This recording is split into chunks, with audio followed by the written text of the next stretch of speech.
ભાજપના ગુંડાઓએ બેફામ દાદાગીરી કરી છે। પોલીસ તંત્ર અને વહીવટી તંત્રનો ખુલ્લેઆમ ઉપયોગ આ મતદાનના દિવસે થયો છે। આવો આરોપ અન્ય કોઈએ નહીં પરંતુ કોંગ્રેસના પ્રદેશ પ્રમુખ અમિત ચાવડાએ લગાવી એક મોટો ધડાકો કર્યો છે, જેણે ખળભળાટ મચાવ્યો છે અને કહ્યું છે કે પોલીસ ઇન્સ્પેક્ટર છે તેમણે હવે કેવળ આ કેસરીઓ પહેરવાનો જ બાકી રહ્યો હતો।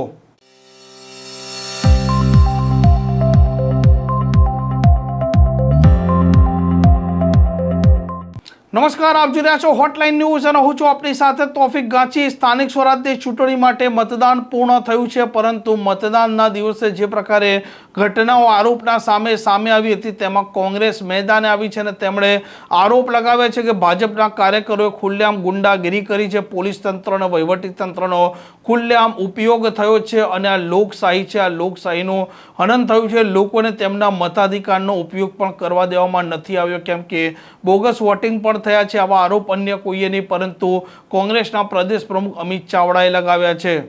સ્થાનિક સ્વરાજ્યની ચૂંટણીઓ યોજાઈ, ઉમેદવારી ફોર્મ ભરવાની પ્રક્રિયાની શરૂઆતથી જ ચૂંટણીઓને પ્રભાવિત કરવા માટે જે સરકાર સામેની, તંત્ર સામેની નારાજગી હતી, એના કારણે લોકોમાં જે ગુસ્સો, આક્રોશ હતો અને ભારતીય જનતા પાર્ટીને હાર દેખાતી હતી એટલા પહેલા દિવસથી જ ઉમેદવારી ફોર્મ ના ભરવા દેવા માટે, અપક્ષ ફોર્મ ભરાવવા માટે પોલીસનો દુરુપયોગ, ફોર્મ પાછા ખેંચાવવા માટે પોલીસ અને તંત્રનો દુરુપયોગ અને આખી પ્રચાર પ્રસારની પ્રક્રિયા દરમિયાન પણ ચૂંટણી તંત્રનું વલણ પણ નિષ્પક્ષ ના રહ્યું અને સરકારી તંત્રનું વલણ પણ એકતરફી રહ્યું। આજે મતદાનના દિવસે પણ આખા ગુજરાતમાંથી ખૂબ વ્યાપક ફરિયાદો પડી।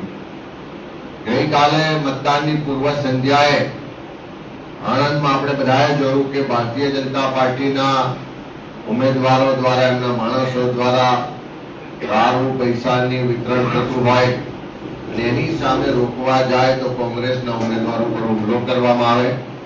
સતત અનેક જગ્યાએ કોંગ્રેસના ઉમેદવારોને, એમના ઠેકેદારોને પોલીસ કોઈ પણ કારણ વગર પૂછપરછ કરવાના બહાને કલાકો સુધી પોલીસ સ્ટેશનમાં બેસાડી રાખે। અનેક જાતની દાગ ધમકીઓ અને ગુંડાગર્દી ગઈકાલ ને આજે પણ આખા દિવસ દરમિયાન જોવા મળી। આજે આખા ગુજરાતમાં અમારી લીગલ ટીમ આખો દિવસ પ્રદેશના કંટ્રોલ રૂમમાં બેઠા અને અલગ અલગ જગ્યાએથી જે ફરિયાદો મળી કે કેટલી જગ્યાએ રાતોરાત મતદાન મથકો બદલી દેવામાં આવ્યા, જેથી કરીને મતદારોને ખૂબ અગવડતા પડી। અનેક જગ્યાએ અનેક લોકોના નામો મતદાર યાદીમાંથી કમી થયેલા પણ જોવા મળ્યા। એના કારણે પણ અનેક નાગરિકોનો મતનો અધિકાર છીનવાઈ ગયો। દારૂ, પૈસાની સાથે સાથે ધાક ધમકીઓનો આખો દોર આખો દિવસ ચાલે। અમદાવાદમાં દેશના ગૃહમંત્રી અમિત શાહના મતક્ષેત્રમાં સરખેજમાં ગુંડાઓ ખુલ્લેઆમ કોંગ્રેસના ટેબલોની તોડફોડ કરે, મતદાર યાદીઓ ફાડી નાખવામાં આવે, ધાક ધમકીઓ આપવામાં આવે। અનેક જગ્યાએ પોલીસના અધિકારીઓ વારંવાર એમના નામ જોગ ફરિયાદ કરવા છતાં પણ ભારતીય જનતા પાર્ટીનો ખેસ પહેર્યો હોય એવી રીતે કાર્યકર તરીકે કામ કરતા હોય એમનું એવું વલણ જોવા મળ્યું। આખા દિવસ દરમિયાન વ્યાપક ફરિયાદો લેખિત સ્વરૂપે પણ ચૂંટણી પંચમાં આપવામાં આવી છે, પણ ખાસ કરીને આખી આ પ્રક્રિયામાં એક બાજુ ખૂબ ગરમી હોવા છતાં પણ ગ્રામ્ય વિસ્તારમાં લગભગ એવરેજ 60% વધારે મતદાન થયું છે, શહેરી વિસ્તારમાં પણ 50% વધારે મતદાન થયું છે। એવા તબક્કામાં લોકશાહીના મહાપર્વ રૂપી સ્થાનિક સ્વરાજની ચૂંટણીઓમાં ઉત્સાહભેર ભાગ લેનાર ગુજરાતના તમામ મતદાર ભાઈઓ બહેનોનો પ્રદેશ કોંગ્રેસ સમિતિ તરફથી આભાર માનું છું કે તમારા બધાનો સહયોગ રહ્યો, તમારા બધાના આશીર્વાદ કોંગ્રેસના ઉમેદવારોને મળ્યા અને સાથે સાથે આ કપરા સમયમાં સરકારની જોહુકમી, તાનાશાહી, ધાક ધમકીઓ, ગુંડાગર્દી અને તમામ જાતના કાવાદાઓ સામે મક્કમતાથી એક રાહુલજીના બબ્બર શેરની જેમ ચૂંટણીના મેદાનમાં લડેલા તમામ ઉમેદવારો, અમારા કાર્યકરો, આગેવાનોને પણ અભિનંદન આપું છું કે આ લોકશાહી બચાવવાની લડાઈ છે, આ સંવિધાન બચાવવાની લડાઈ છે, આ ગુજરાતની અસ્મિતા માટે આપ સૌ મેદાનમાં ઉતર્યા અને ગુજરાતના લોકોના ભવિષ્ય માટે એના હક અધિકારની લડાઈમાં મજબૂતાઈથી લડ્યા તેવા તમામ કાર્યકર ઉમેદવારોને પણ ફરીથી અભિનંદન આપું છું અને ખાસ કરીને ગુજરાતના મતદારોનો આભાર માનું કે આખી પ્રક્રિયામાં કોંગ્રેસ પાર્ટીને સમર્થન કર્યું, આશીર્વાદ મળ્યા અને આવનારા દિવસમાં પણ જે ગુજરાતમાં પરિવર્તન માટે આપ સૌએ મતદાન કર્યું છે એ નવી દિશા ગુજરાતને આપશે. જે આંકડાઓ સામે આવી રહ્યા છે એનાથી આપણે શું કઈ લાગતું છે? વલણ કોંગ્રેસ તરફથી આપણું શું કઈ નથી? ગત ચૂંટણીઓની સરખામણીમાં મતદાનમાં વધારો થયો છે. સાથે સાથે ગ્રામ્ય વિસ્તારમાં પણ મતદાનમાં ખૂબ સારો વધારો થયો છે.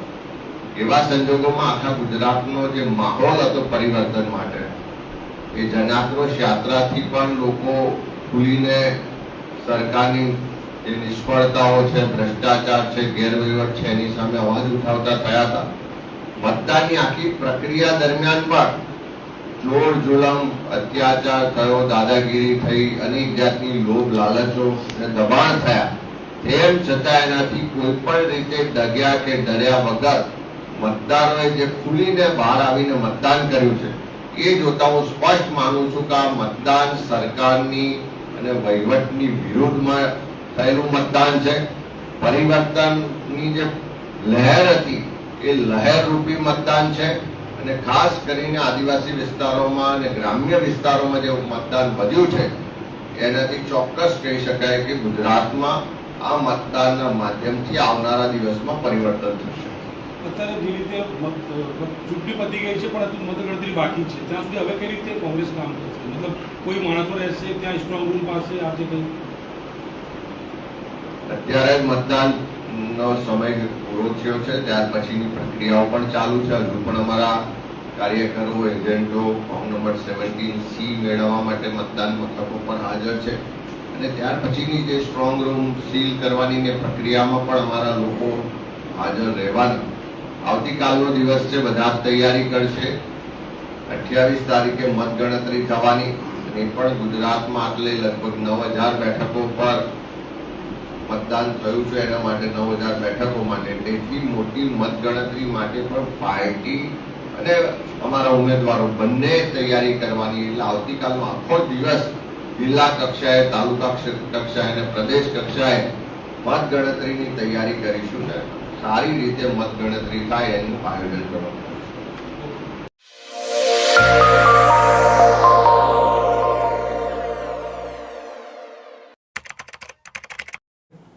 આ પ્રકારના સમાચાર માટે હોટલાઇન ન્યૂઝ ડે ચેનલને લાઇક, શેર અને સબસ્ક્રાઇબ કરવાનું ભૂલતા નહીં. નમસ્કાર. આવા પ્રકારના વિડીયો તમને જોવા ગમતા હોય તો હોટલાઇન ન્યૂઝ ચેનલને લાઇક, શેર અને સબસ્ક્રાઇબ કરો.